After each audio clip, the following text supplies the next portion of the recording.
Radio 1 FM 90. Brought to you by Housing Finance Bank, a financial institution regulated by Bank of Uganda. Housing Finance Bank, we make it easy. Your views, our interviews on Spectrum, Radio 1 FM 90. A very good evening to you, and thank you very much for joining us for this edition of Spectrum, coming to you live from Radio 1 FM 90, broadcasting from the central building in the heart of our city, Kampala, along the Stool Street. Now, this radio station is also broadcasting live on its website, which is www.radio1fm90. On that website, you look for the icon with the word Listen Live. We are also live on the different radio listening apps, which can be obtained from the Google Store of your smartphone.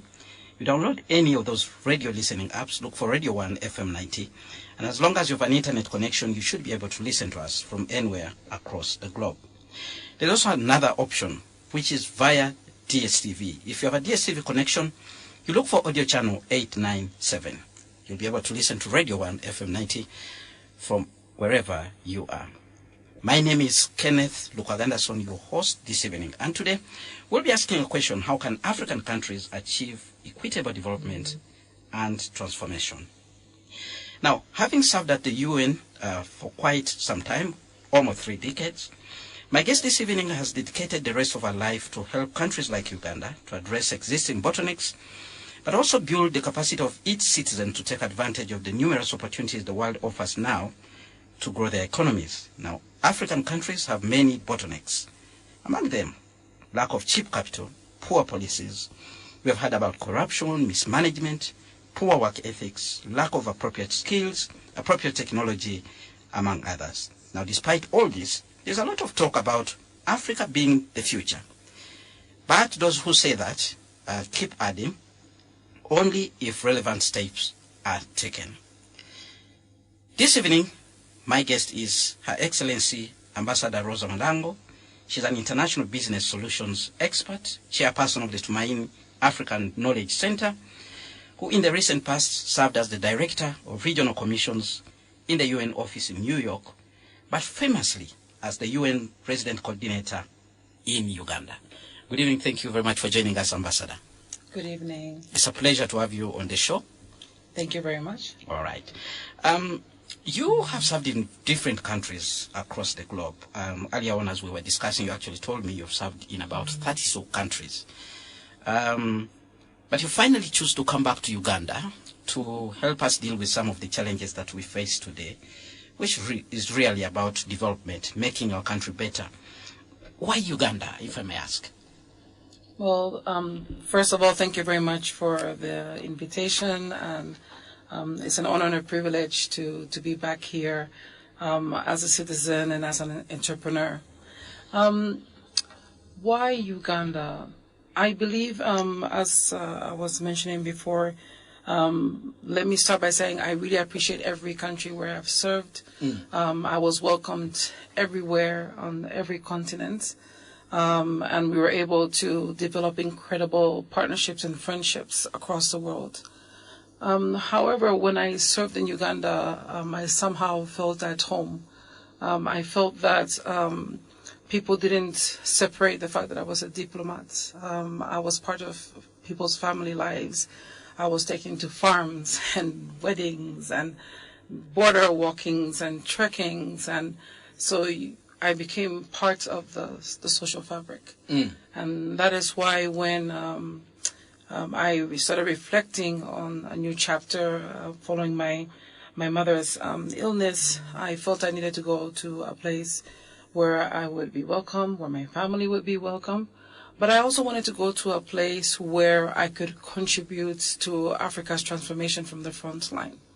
And in Uganda, policies, vision about Pan-Africanism, about pushing Africa as a market, have always been at the forefront.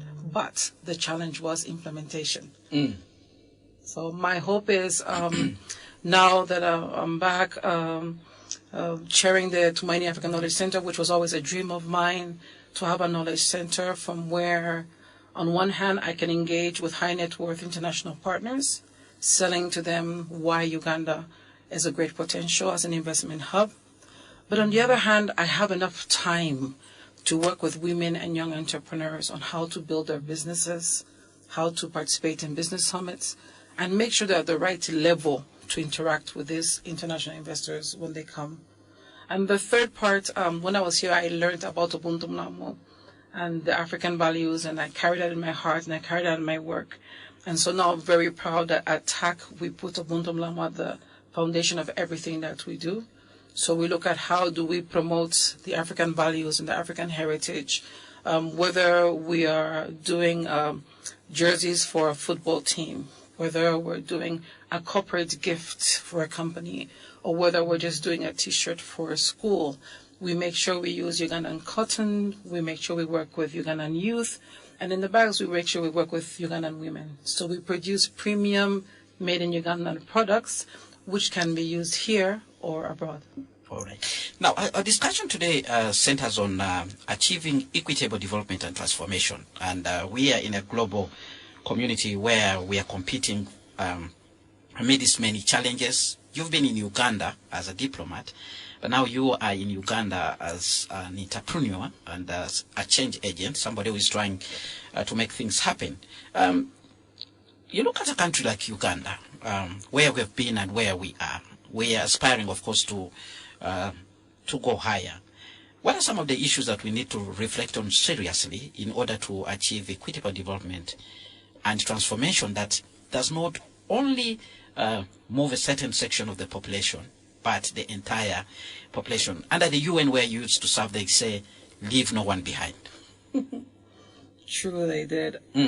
I would like to suggest that perhaps let's change the focus of the conversation. It's not so much about African countries achieving equitable development, which I would wonder who defined that. You can have a whole debate on what actually constitutes equitable development. And you could have another debate on transforming who, for what, for which purpose. So how about we bring it back to what do we need as a community and as a nation? We need peace and we need prosperity. So how can African countries sustain peace and achieve prosperity in a way that builds their communities? Because if the community is built and is prosperous and is peaceful, the nation can be peaceful and prosperous. And then you can find your place in the global value chain.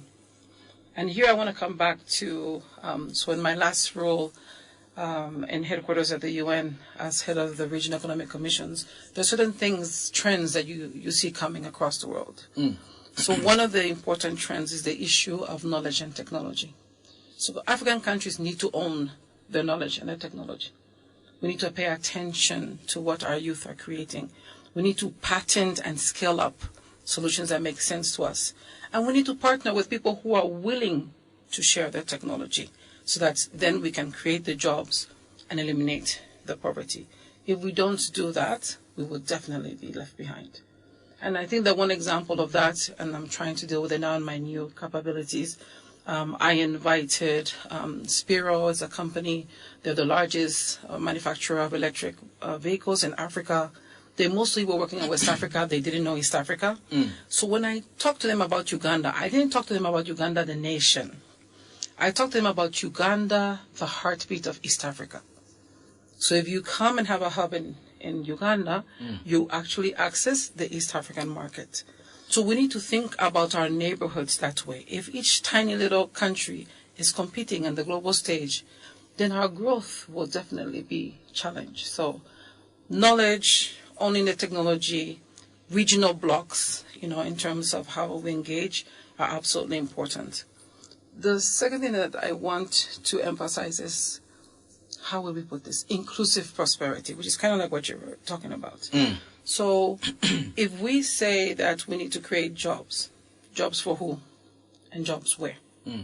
If we say that we need new jobs for the new economy, Uganda's becoming middle income, then we need to think about what kind of jobs. We can't all be pushing our kids for all our kids to be lawyers, all our kids to be bankers, all our kids to be doctors, because there's artificial intelligence coming that's having an impact on the type of jobs. We are talking about increasing our manufacturing. We're talking about increasing our logistics. Have we really had a discussion on what type of careers we need for the Ugandan economy and the East African economy that is coming?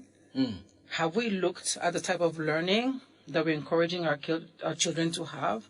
so that they can actually become that workforce of the future. So other countries and continents are looking at what does the workforce of the future look like. So for Africa, considering where we are, what our resources are, and for Uganda in particular, considering a strategic positioning, we need to think, what would our economy look like 5, 10 years from now? And what kind of skill set do we need? And how can we train our young people so that they will be the ones equipped to be in that workforce? So those are some of the things that, as I look at the opportunities and where Uganda was and where it can be, I'm hoping to contribute to that conversation. All right. Now, let's look at the issue of the skills that you talk about that would be applicable here. Of course, there's been a big discussion about what kind of skills we need to have in this country and what category of people to actually provide those skills. The skills. I see in this organization that where you are chairperson, Tumaini. Yeah, Tumaini. Tumaini, which is a Swahili word for hope. For hope. That is why we named it that. I see a couple of things that are being done by your organization. What kind of skills do we need as a country? Maybe we can use an example of what you're doing at that center. So I think that, first of all, we need to look at the fact that if we really want the prosperity to cut across, then it has to be prosperity and its different manifestations in different regions. Prosperity in Karamoja is not the same as prosperity in West Nile. It's not the same as prosperity in Kasese. It's not the same as prosperity in Kalangala. So we need to actually be specific about what does prosperity look like. What do we have and what do we want to achieve? So around Kalangala, maybe we need to look at the fishing industry. How can we improve the fishing to make sure it meets international standards? How can we teach our youth to be part of the fishing industry? Not just fishing, but the industry. Look at it as a value chain. What are the gaps? What is the needing? Is it about how we keep the fish? It's about the research we do about the fish. Is it the actual methods of fishing to make sure that you fish without destroying the environment and also protecting the lake? So we need to look at what does each region, what does prosperity mean in each region? And then we can figure out what kind of capabilities and technologies we need to bring to that. So, for example, now also we talk about pollution and climate change. We talk about road accidents so much. So we need technology that will allow us to move my harvest from my farm to the industrial park where it can be processed safely without polluting the environment. So who can help me come up with a form of transport that does not affect the environment, that is safe for me as a woman to be able to put my harvest and make sure it doesn't get polluted and still take it to the industrial park where it can be processed and become part of exports. So each region, prosperity is different. But really, my call is because we recently had the National Career Guidance Day. And everybody was talking about the same careers. We can't do that. We need our children to be engineers. We need them to be pilots. We need them to be artificial intelligence, people. We need them to develop the apps. We need them to do all these kind of things. But if we don't teach our kids from when they're little to aspire to be an astronaut, to aspire to be a pilot, then they won't look for the path to be there. So it's us as parents to make sure that we let our kids feel any career they want to do is good. Not say this career is good, that one is bad. Because we need all the careers if we're really going to develop in a way that's inclusive. All right. Now, you look at a country like Uganda in terms of comparative advantage. One of the key things people will talk about wherever they advising on what kind of investment to do or what kind of intervention to do. Where should we put our money in terms of skills development? What are some of the things that you think really we need to invest in right now, looking at our economy to be able to go to the next level? Where should we focus even in terms of investment as a country? Well, I believe that before we get to skills, we need to talk about what kind of citizens we're creating. Let's have a discussion about what does citizenship look like and what does it mean? What kind of citizens are we raising? And this is where we go back to, at Tumaini, we really promote the fact that we want people to embrace the Pan-African values of Ubuntu. In Ubuntu, there's teamwork, there's working hard, there is empathy, there's proactive leadership, there is, civic engagement. So how does that manifest in your life? And to each one of us, it's going to manifest in a different way. But if I don't start from values, then the way I look for the solutions will go wrong. And this is where corruption comes in, because there's no red lines, because I think that stealing or blocking from someone is okay, just blocking somebody because I don't like the person promoting the project, instead of looking at, does that project bring a solution to our community? Do I know if my child will be able to benefit from that project if it rolls out? So we have to look at the well-being of the community, and I really feel like we've kind of lost ourselves a bit. And this is part of what we try to attack, is getting people to embrace our heritage, our values, and what we are. So now, once you embrace your heritage, once you're proud of your place of birth and where you are, you now can look and say, okay, what can I do to help make it better? Now, pause. I know everybody's going to say we have problems. But it's really funny, for those of us who've been around the world, the problems that you think is unique to Uganda is not. So every country struggles. But the question is, can we be part of the solution? What will it take to change their behaviors to get that kind of solution that we need? So again, Uganda has wildlife, it has natural resources, it has strategic positioning. If you want to go to several other countries, you have to pass through here in terms of logistics. It has incredible tourism potential. It has potential for the electric mobility industry because all the components are here. It has potential for artificial intelligence. It has potential for construction, all of that. But now, what standard, what quality, and what scale? All right, Spectrum on Radio 1 FM 90. My guest this evening is Her Excellency Rosa Malango. She's an international business solutions expert, chairperson of the Tumaini African Knowledge Center. And not so long ago, she was serving as the UN resident coordinator in Uganda. Our discussion today is about how we can bring about transformation, and we're trying to look at Uganda, but also in the perspective of the other countries. Do share with us your views using the WhatsApp line, which is 0703-090-090. It could be a question or comment. She will be able to respond to you. Now, let's go into the area of entrepreneurship investments. Earlier on, as we began the discussion, you talked about how you're now also an entrepreneur trying to invest in Uganda here. How have you found the process as a person? Wow, let me just say, it was definitely a learning process. Let me start by saying that. And I wanted to go through it because I thought, how can I advise people if I have not gone through it myself? So let me start off by noting that I took my pension money and I've invested it as my capital. So according to any assessment that one does, it will take me at least 2 years to make a return on investment. So some of the things that I noticed and that I experienced, and I wouldn't know if I hadn't gone through the process, is number one, in terms of the registration. So in terms of registration, getting a name is pretty okay. It can be the business name. It can be a little bit confusing, but they're pretty good with their response time and their helps. But now, getting the licensing and registration and investment license as a domestic investor is a whole different ballgame. It is not as simple as it sounds at all. And I really have to thank everybody who stepped up to try to help me. But then I kept thinking to myself, for those who are not me, how do they manage?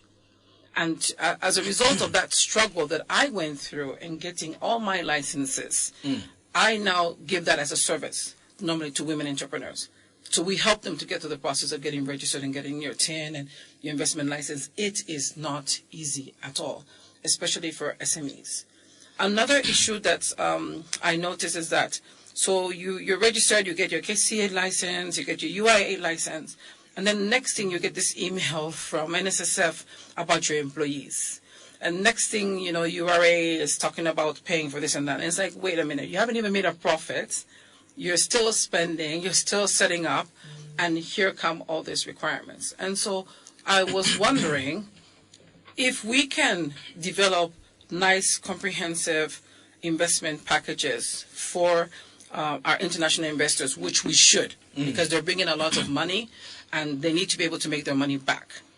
Can we also come up with an investment package that includes a tax deferral for those of us who are domestic investors? especially for the first 2 years when you're spending a lot to be able to set up where you want your employees to come on board and get the training, but you're not generating your profits yet. So I was a bit surprised that I didn't find that package there. For example, we do a lot of heritage tourism, so they were telling me, for example, if you import your bed sheets, then you will get an incentive. And I'm like, no, I'm trying to use Ugandan cotton and Ugandan bed sheets, but I don't get any waiver for that. My bags are with Ugandan content. Our T-shirts are with Ugandan content. The art we have is Ugandan content. So I get no tax waivers whatsoever for that. And most of the people we work with are young people who are just starting, women who are in micro enterprises. So if we're really serious about import substitution, I would say the quality of the products are there. I've seen it. The quality of our products has increased dramatically, and it's just been 6 months since we're operating. But to be able to grow to scale, that is where there's a gap in terms of the incentives to allow us to grow to scale and get the volume and make our own money back. When you speak to government officials about that particular issue of whether local investors are actually being supported, considering the incentives that are given to the foreign investors, they actually say there's so many incentives, really. I'm a bit surprised that you're actually saying that in that particular area we are lacking. No. Okay, so then let's unpack it. Are there incentives for domestic investors? Yes. But it's really focused on large-scale manufacturers. When you come down and you're a small, medium enterprise, that is where the gaps are at. And you know that if you look at most of the women entrepreneurs and young entrepreneurs, that is where we're at. We're small, we're medium, some even micro. Because most of the incentives are for big, well-established companies. The other day was a discussion about who is in Namambe. There are huge companies. I can't afford to be in Namambe. I'm micro. I have 3-4 staff. So for those of us who are not the big roofings and those kind of mega companies, that is the group that I'm talking about. And I think that they rightly focus on the big manufacturers because I think at that time they were trying to make sure they could compete with the big international manufacturers. But if you want sustainable growth, then you need to protect the little ones, us, so that we can have enough breathing space to grow in terms of scale, export readiness, and being able to also compete in the market. So, for example, I asked for the land allocation, which I have a right to as a domestic investor. And right now, there is no land available. So they told me I can apply, but I have to wait. So, but they're telling me if I find my own land and if I buy it, then they can help me to turn that land into like a business zone. So that's no longer free land. So now I'm having to put more of my money to be able to get the land I'm entitled to as a domestic investor. So it's really, again, if I wasn't at this level, I would not have seen it. So yes, there's good packages for the huge manufacturers. But for those who are SMEs, and we're mostly women and youth, the majority, we're not seeing it. And the other day I saw that they launched a domestic investor department, I think, at UIA. That's a sign in the right direction. I'm looking forward to hearing from them and seeing what kind of incentives do they give us to make sure that our operations are actually viable and we can live to see our 5th birthday. All right. Well, Spectrum on Radio 1 FM 90. We need to go for a break, but we have so many other things to talk about. We want to see Uganda at the global scale in terms of competition, doing business. Her Excellency Rosa Malango is an international business solutions expert. How are we doing on that level? Because if we produce more here, we actually need to get to the market. What are some of the things we're supposed to do as a country? Do we even document what we have? Do we have the capacity to produce the volumes? Are those people who are in that value chain actually being supported? Stay tuned, Radio 1 FM 90 will continue after this break. Spectrum on Radio 1 FM 90. Well, thank you so much for staying with us on Spectrum, live on Radio 1 FM 90. We're live on our website, which is www.radio1fm90.com. Live on DSTV, audio channel 897. We're also live on StarTimes, where audio channel is 97. This evening, we are looking at how we can achieve equitable development and transformation at the African continent level, but using Uganda as an example. And I'm speaking to Her Excellency Rosa Malango, International Business Solutions Expert, chairperson of the Tumaini African Knowledge Center. Not so long ago, she did serve here in our country as the UN Resident Coordinator.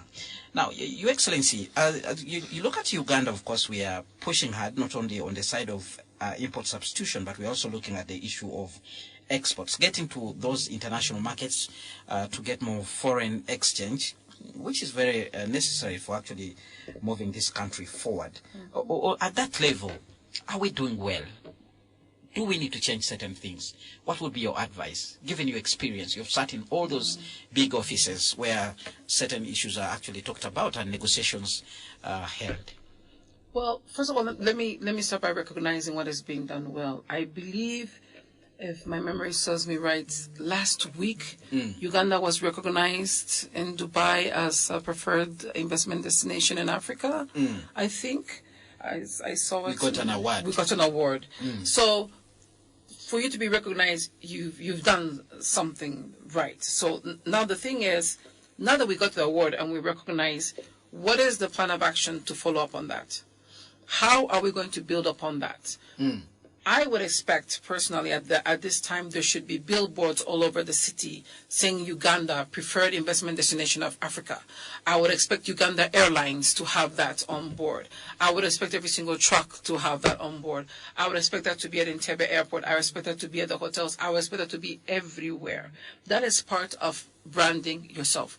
You got an international recognition, put it out there loudly so that people can see you. So it's part of the managing your brand and making sure people get to know you. So I really feel like Uganda gets a lot of awards, has a lot of potential, but we're not strategic about using our brand ambassadors. Let me put it this way. Do we have the brand ambassadors? Yes, you do. So many of them. Ghetto Kids has made Uganda famous worldwide. Massacre Kids, same thing. You have the runners. I think there's a Ugandan runner winning a medal once every 3 months, at least. Those are all brand ambassadors. Every time they win, people Google to go and see where is Uganda. It's East Africa. What is life like? What are the opportunities? Amos Wekesa, who is always talking about examples of the country everywhere. There are so many brand ambassadors out there.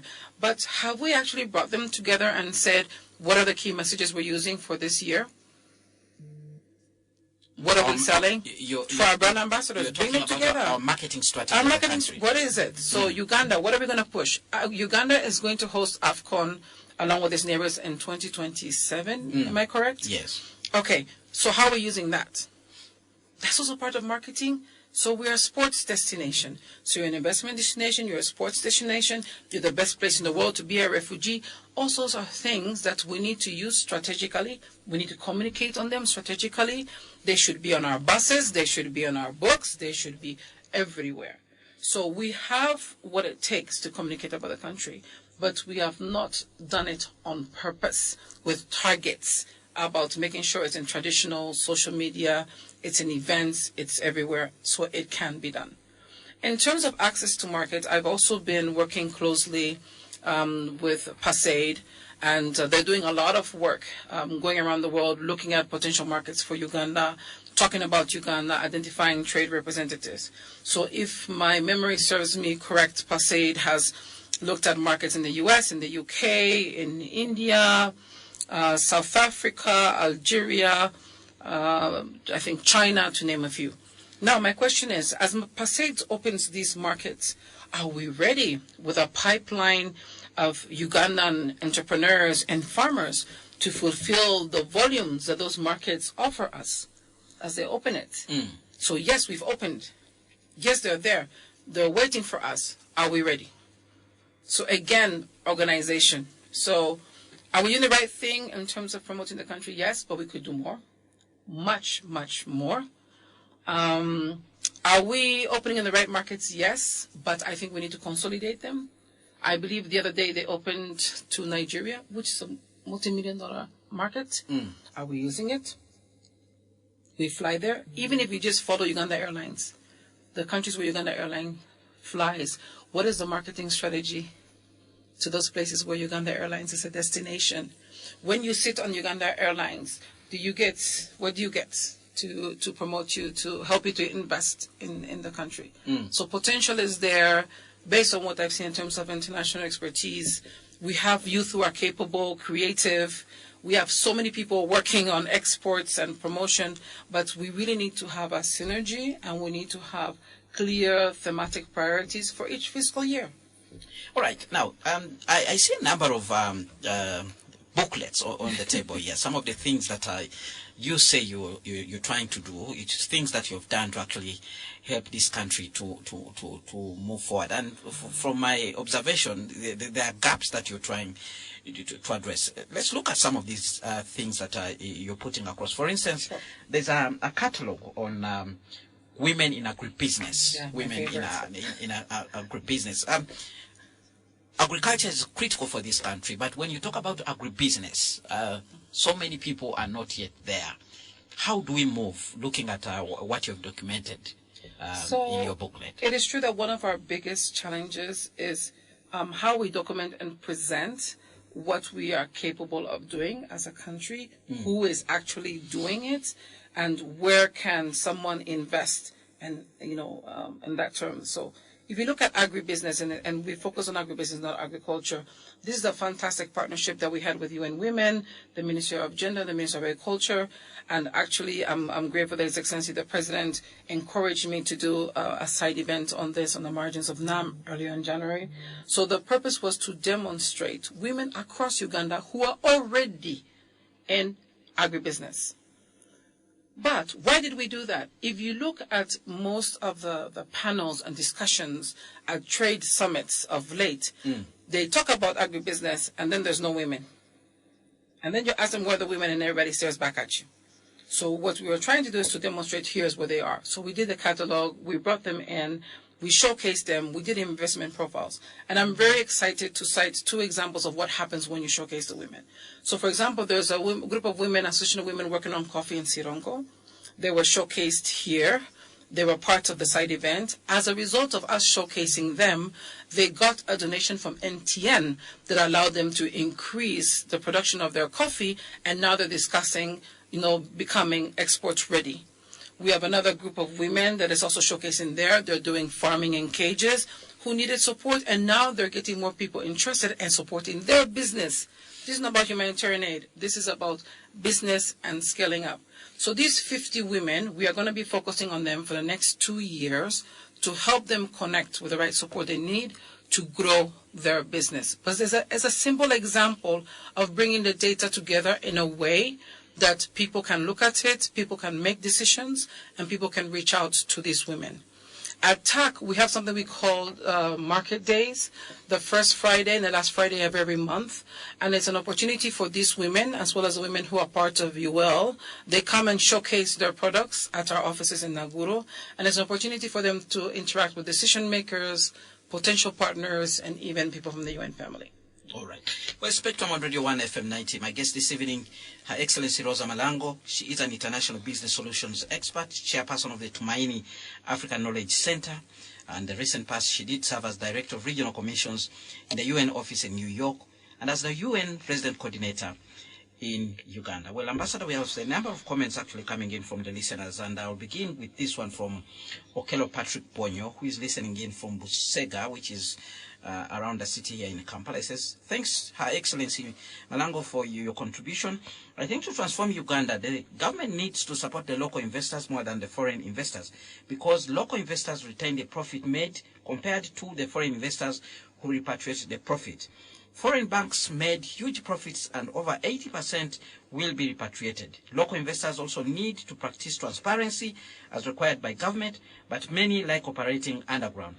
Local investors should be given tax holidays for at least 10 years conditionally. We can transform this country and reduce debt burden and improve infrastructures around Uganda.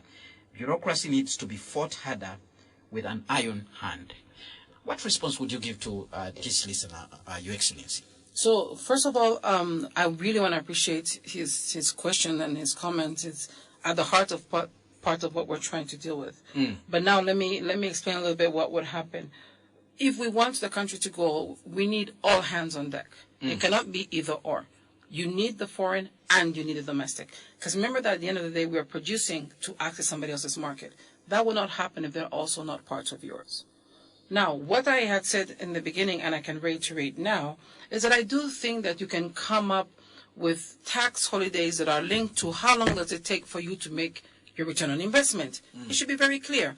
And to be honest, some of the investors, for example, the ones that I am bringing in, it's only going to take them 5 to 7 years and they make the money back. So the incentive should not be beyond 5 to 7 years.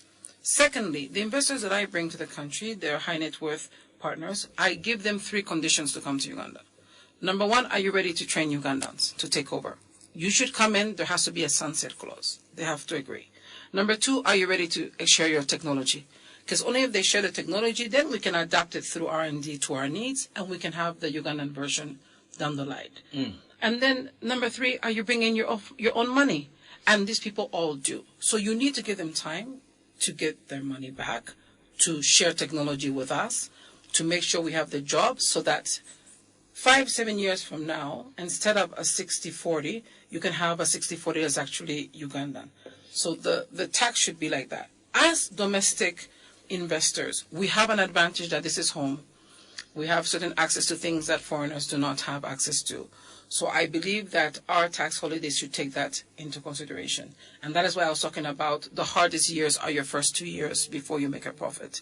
So can we make it a standard for domestic investors that we have a tax holiday of 2 years, after which we know that you're already beginning to make a profit, you're in, you have your partnerships, you should be able to contribute. This listener is actually proposing 10 years. That is too much. That is not good for business. This is what some foreign companies actually have. That's what I'm saying. Not anymore. I mean, for you to do 10 years, it really has to be like a mega investment. Most of the people that we are seeing now, they're getting tax waivers for 3 years, for 5 years, but 10?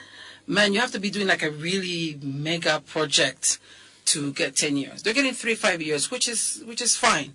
But we're just saying, then for the domestic, do also 2, 3 years.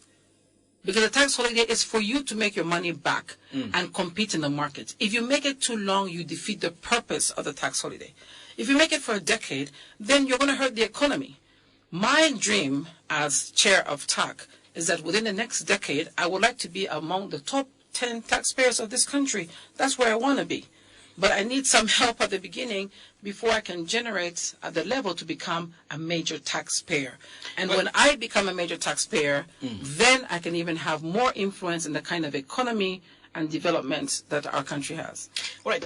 This very listener is also concerned about the issue of bureaucracy. I think picking from what you actually submitted, and he's saying it should be fought harder. Can you advise, how can we deal with this issue of bureaucracy? What is happening in other countries? Because it seems to be a big problem. When you gave that explanation, I was actually shocked because we are actually told there's a one-stop center for all services. When you're registering business, you'll find their URA, you'll find their URSB, you'll find their everybody. You can actually leave that one-stop center in a matter of 30 minutes or to the hour. Bureaucracy. Bureaucracy. What do we do with bureaucracy? Well, I believe that what some countries are trying to do is to use technology to try to improve. And I think this morning I was actually listening to a discussion where they were talking about how technology is being brought in to different parts of the bureaucracy in Uganda. So there are certain things you can get your visa online, you can apply for your passport online, you should be able to pay for your fees online. So those kind of things actually help because then you can track what has happened. And at the beginning, when I mentioned the fact that to get your business name is pretty easy because it's fully automated. You actually can track and see where it is. So the more we bring in technology, the more we train our people on customer service, the better it will be. All right, we have another question actually coming in from another listener who actually says, Your Excellency Malango, as a parent, I have been faced with a career choice to which I can direct my children in lower primary. Kindly give us a hint on careers for the future that you think will be beneficial in Uganda in the next 10 years. In the next 10 years. Okay, so I have 2 kids. One is a teenager and the other one is still in primary. So I'm going to look at it through that perspective. Now, my teenage son, he really loves sports. He's loved soccer since he was little. In fact, because of him, I became a co-founder of Elite Academy in Uganda, which is the first Elite parent Football Academy. Yes, it's Okay. the first parent-led academy in the country. And actually, if I take a moment, we created it so that our kids could have a safe space to train. It's values-based. All the parents, we volunteer to take care of things. And we actually bring international coaches here to train our kids so that they don't have to travel so much. So the next camp will be with Cagliari, the Italian coaches, here in Kampala on June 15 to 20. So we're a small group of parents. We've kept in touch even when I went to New York. But as an example of when you come together with other parents, you can create a space. Why did I do that? I saw his passion. Now, my son and I, we have an agreement. I will help him to develop his career In sports, but he has to finish school. So that if something happens to him in sports, he can still have a business to run and take care of himself. Well, there's a point of retirement even in sports. Correct. So this is the thing. So and I think that I am different from my mother. When I was being raised, sports was not considered a career. Now it is. So, for example, and there's a lot of young people here with a great opportunity. So if you have a child that has the potential, let's try to figure this out. Sports is not a hobby. It actually can be a career. But it requires an investment and it requires, a look at how to make it happen. Now, my other son, my youngest, I've noticed he loves building. But wait a minute. How does your son balance between sports now and time management and education? Okay, Because now you that's came not back. critical. Yeah, you came back to me before. You were asking, Mama, what are the skills? I've taught my kids that they have to work hard and behave well. I don't care if you get an A at school, but they tell me you misbehave. You and I have a problem. So you have to teach them time management. You have to teach them discipline. And you have to teach them responsibility. So we're always walking through his time. My son calls me every day and I'm like, how are you going to manage your time today? My class is at this time, so that means you need to sleep at this time. You need to do your homework at this time. How are you going to get there? The train leaves at what time? How are you getting the bus? We have to walk through the time. So teach them to manage their time so that they can achieve their objectives. But education, I told them, is not negotiable. It is not. So if he needs help with homework or whatever, I will be there to help him. But he knows he needs to do the homework as he does the sports work. All right. Back to the point of this particular listener. You've identified sports and you used the example of your son. What else? What other careers should we be looking at? Like you said, we have technology, which is also taking over some jobs that people that are currently very, very lucrative, but most likely in the next 10 years, they will be carried out. Well, the execution will be done by machines. Okay, but then there is the other side. We have, I think, 60% of the people in agriculture and in rural areas, correct? So then that means that you need to electrify the rural areas. You need to improve the roads in the rural areas. You need to improve the telecommunications in the rural areas. You need to improve the quality of the health centers, the quality of the schools. That construction, that management, those are all jobs that need to be done. 60% of the country is economic. So you need your engineers, you need your road workers, you need the supervisors, you need the health center managers. Those are all things that we need, but particularly engineers. We're going to need a lot of engineers because people talk now about climate smart buildings. So how do you make a building that does not affect the rivers, that does not go down if there's a flooding, that does not affect the wetlands? So we need a lot of engineers. I see that coming in the future. We need people who know about transportation. I think that transportation is going to be a big industry. It's going to change a lot. So if your child is interested in transportation, that's another place where we have a lot to do. Our railways are not complete. So imagine Uganda with railways all over. Imagine Uganda with small airlines that can land in any airstrip at any time. Imagine that kind of busyness going on, not just going outside. So transportation is another one. Look at our lakes. We have very little water transport. And if we really want to develop, we're going to have to do that.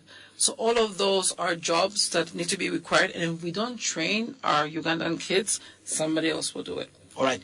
We have another comment coming in from Clara who says, I caught the show midway, so I'm not sure who the lady is. Well, the lady is Her Excellency Rosa Malango. She's an international business solutions expert. She did serve here as the UN resident coordinator. And she goes on to put her point across. She says, but I'm so glad that she was able to experience and therefore assist women and youth with the bureaucracy of setting up small businesses in Uganda. Whenever I had challenges with administration, URA, URSB, etc., they just act like we, the business folk, are crying for nothing. This lady worked with the UN. Please pass this information on to your friends in the government. Well, that's a comment there that comes in from Clara, who is listening to us. What would be your response to her? Well, as I mentioned, when I came, I had a choice. I could have just sat on the beach and done something, but I decided to set up my own institution and go through the process so that I can help others. I always felt that before I was too high up to be able to respond. And the reason why I'm sitting here today in Spectrum is that I'm hoping that by sharing my experience, sharing what I went through, sharing what works, and sharing what can be improved upon, that actually those responsible will be able to engage and make it happen. Right. We are slowly coming towards the end of this discussion. So I'll give you an opportunity to say something maybe that you felt we didn't have ample time to discuss here, something that you want Ugandans actually to know. Maybe you can also share with us, looking forward in the future, where do you see this country actually going, and the role actually you'll be playing. You talked about actually being among those people and now bringing here investors. It will also be interesting to understand what kind of people you're actually bringing in for this country. Well, I thank you very much for that. I think that if I leave 4 messages, number 1 is, can we please love ourselves and love Uganda? Yes, there's a lot of challenges, but there's a lot of challenges everywhere. But there's also a lot of opportunities. I see the opportunity. That's why I'm here. That's why I'm proudly Ugandan, and I'm ready to be part of the fight to make Uganda better and to reach its potential. So my call is, can we love Uganda, please? And if you want to I Love Uganda anything, please pass by our TAC office at Plot 14A, Nagoda Drive Close, and we'll be delighted to show you all the wonderful Made in Uganda things that are there that we can use.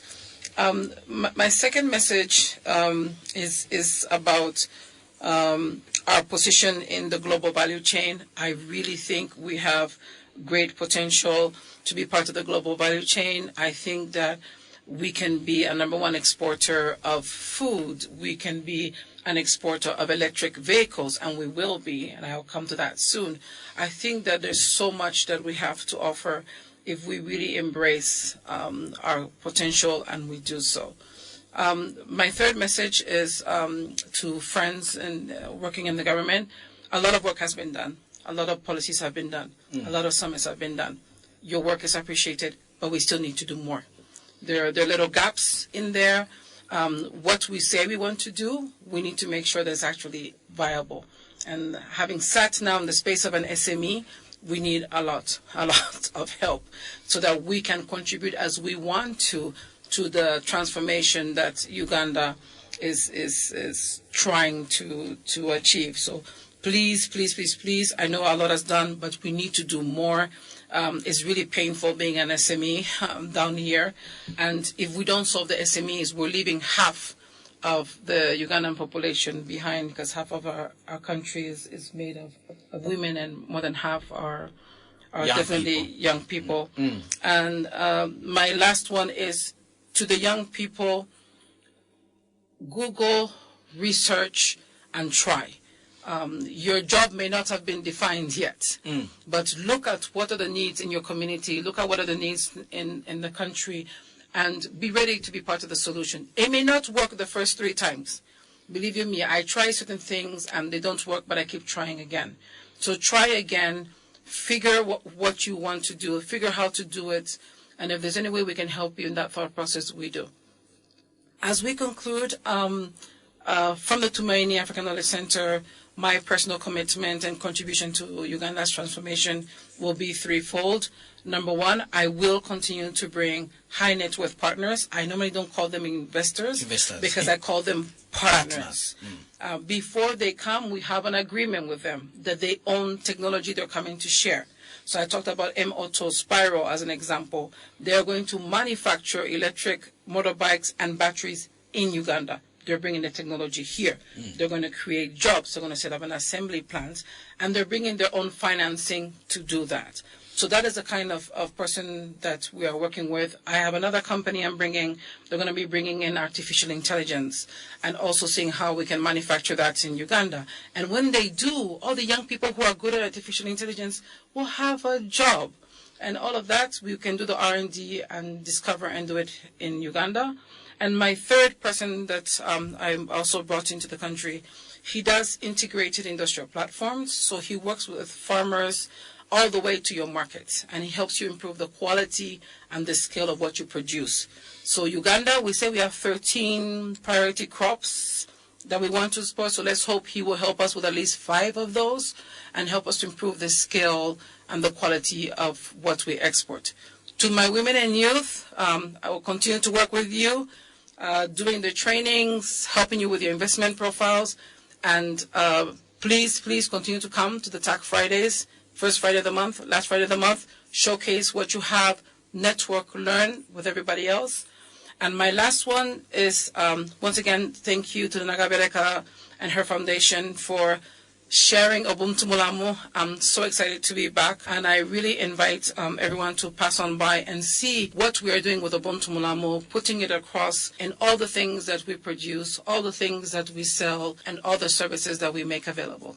It has been a pleasure hosting you, Your Excellency Rosa Malango. Thank you very much for making time to share with Ugandans, and do come again. Thank you very much, dear listeners, for listening to this program and contributing with your different views. I've been your host, Kenneth Lukwago Anderson. Tomorrow, 2 hours of analysis of the 2 top events of the week. But now back to the news desk with the news in English, which will be brought to you by Miss Josephine Dagano. Thereafter, we'll have the Soul Train with BB Jr.